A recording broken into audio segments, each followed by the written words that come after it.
എന്നേക്കാൾ കഴിവ് കുറഞ്ഞവർ കയറിപ്പോയി ഇങ്ങനെ കുറെ നിങ്ങളുടെ ഇങ്ങനെ ഈ കഴുത പാട്ട് പാടുന്ന പോലെ പാട്ട് നടക്കേണ്ട ഒരു കാര്യമില്ല.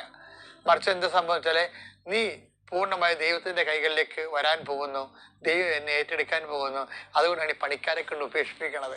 ഉപേക്ഷികളെന്നല്ലേ അവരോട് വിഷയം പറഞ്ഞിട്ടാണ് അവർ എന്താണ് നീ ദൈവവേദനായത് കൊണ്ടാണ്. എന്താ അതിനോട് ബന്ധപ്പെട്ട് വരുന്ന വചനമാണേ. അതായത് 127 ഒന്നെടുത്ത് സങ്കീർത്തനം.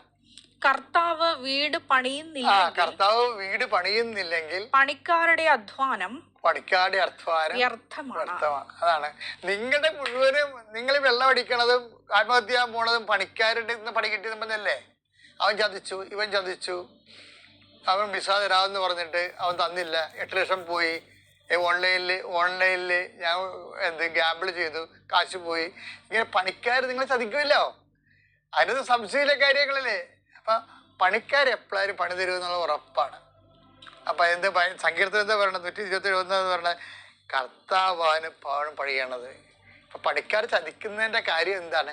കർത്താവാണ് ഭവനം പണിയേണ്ടതെന്ന് നിന്നെ ബോധ്യപ്പെടുത്തിയാണ് കർത്താവ്. നീ ആശ്രയിച്ചേക്കണം. 2 വചനം ഒന്നാണ് കേട്ടോ. അതായത് പണിക്കാർ ഉപേക്ഷികളെന്ന കല്ല് ഭവനത്തിന് മൂലക്കല്ലാകണതും അതുപോലെ അത് സങ്കീർത്തനം 118:22 കർത്താവ് ഭവനം പണിയുന്നില്ലെങ്കിൽ പണിക്കാരുടെ പണി വ്യർത്ഥമാണെന്നും. അപ്പൊ ഈ പണി വ്യർത്ഥമാകുന്ന പണിക്കാർ പണിഞ്ഞാലും നമ്മളെ സഹായിച്ചാലും അത് വ്യർത്ഥമാണ്. എന്താ കാര്യം? കർത്താവ് ഭവനം പണിയണം. പണിക്കാർ ഉപേക്ഷിച്ച് കളഞ്ഞാലും കുഴപ്പമില്ല. കാര്യം എന്താണ്? കർത്താവ് അതിനെ മൂലക്കല്ലാക്കും. അപ്പൊ കർത്താവ് തന്നെയാണ് ഇതിൻ്റെ അകത്തുള്ള പ്രധാനപ്പെട്ട ഫോക്കൽ പോയിന്റ്.